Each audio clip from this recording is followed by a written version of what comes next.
അലൈക്കും വറഹ്മത്തുള്ളാഹി തആല വബറകാതുഹു. 2025 ജൂലൈ മാസം നടത്തിയ 1ാം ക്ലാസ് തഫ്ഹീമു തിലാവ എഴുത്ത് പരീക്ഷ, അതിന് ചോദ്യപേപ്പർ എങ്ങനെയായിരിക്കുമെന്ന് കാണാൻ പല രക്ഷിതാക്കളും ആഗ്രഹിച്ചു കൊണ്ടിരിക്കുകയാണ്. അവർക്ക് വേണ്ടിയാണ് ഈ വീഡിയോ തയ്യാറാക്കിയിട്ടുള്ളത്. നമുക്ക് ഈ വർഷം നടത്തിയ ചോദ്യപേപ്പർ എങ്ങനെയുണ്ട് എന്ന് നോക്കാം. ഇത് ഇനി പരീക്ഷ എഴുതാൻ പോകുന്ന കുട്ടികൾക്ക് ഇതൊരു മോഡലായിട്ട് സ്വീകരിക്കാം. നിങ്ങൾക്ക് ഈ വീഡിയോ ഇഷ്ടപ്പെട്ടാൽ നിങ്ങളൊന്ന് ലൈക്ക് ചെയ്യണം. അതുപോലെ തന്നെ നിങ്ങൾക്ക് ഇതിനെ കുറിച്ചുള്ള അഭിപ്രായങ്ങളെ കമന്റിലൂടെ അറിയിക്കുക. ഇത് കൂട്ടുകാർക്കൊക്കെ ഷെയർ ചെയ്ത് കൊടുക്കുക. പല രക്ഷിതാക്കളും നമ്മുടെ കുട്ടികൾ എഴുതിയ പരീക്ഷയുടെ ചോദ്യപേപ്പർ കാണാൻ ആഗ്രഹിക്കുന്നവരുണ്ട്. അവർക്കൊക്കെ ഷെയർ ചെയ്ത് കൊടുക്കുക. അല്ലാഹു നമ്മുടെ പ്രവർത്തനങ്ങളൊക്കെ സ്വീകരിക്കട്ടെ. നമുക്ക് ചോദ്യത്തിലേക്ക് പോകാം.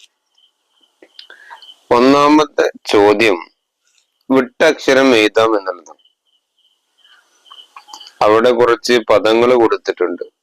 ആ പദങ്ങളിൽ ഒരക്ഷരം വിട്ടുപോയിട്ടുണ്ട്. ആ അക്ഷരം കുട്ടികൾ എഴുതി ചേർക്കണം. ഒന്നാമത്തത് യദുൻ, 2 വർദുൻ, 3 രിജുലുൻ, 4 തമ്രുൻ.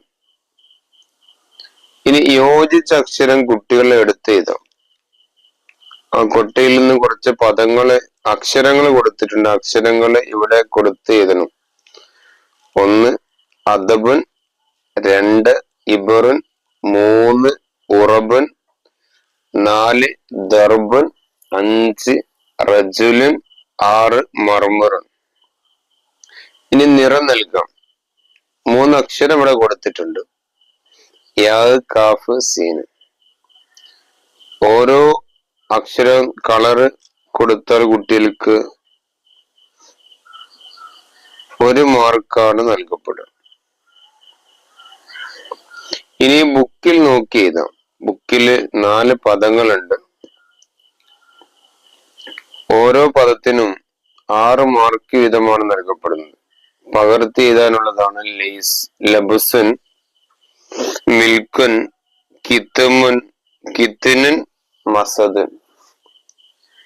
5 ഹർക്കത്തുകൾ നൽകാം. കബിദുൻ എന്നാണ് കുട്ടികൾ എഴുതേണ്ടത്.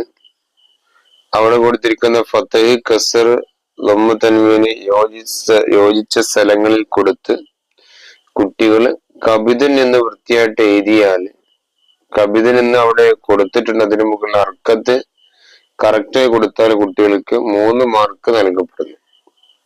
ഒന്നാമത്തെ ചോദ്യത്തിന് ഓരോന്നിനും 2 മാർക്ക് വീതമാണ്. രണ്ടാമത്തെ ടൈപ്പ് ചോദ്യത്തിന് ഓരോന്നിനും 2 മാർക്ക് വീതമാണ് നൽകപ്പെടുന്നത്. ഈ രീതിയിലായിരുന്നു പരീക്ഷ ഉണ്ടായിരുന്നത്. ഇനി പരീക്ഷ എഴുതാൻ പോകുന്നവർക്ക് ഇതൊരു മോഡൽ ആയിട്ട് സ്വീകരിക്കാം. ഇൻഷാ അല്ലാഹ് എല്ലാവർക്കും ഉന്നതമായ വിജയം ഉണ്ടാവട്ടെ എന്ന് പ്രാർത്ഥിക്കുന്നു. അസ്സലാമു അലൈക്കും വറഹ്മത്തുള്ളാഹി.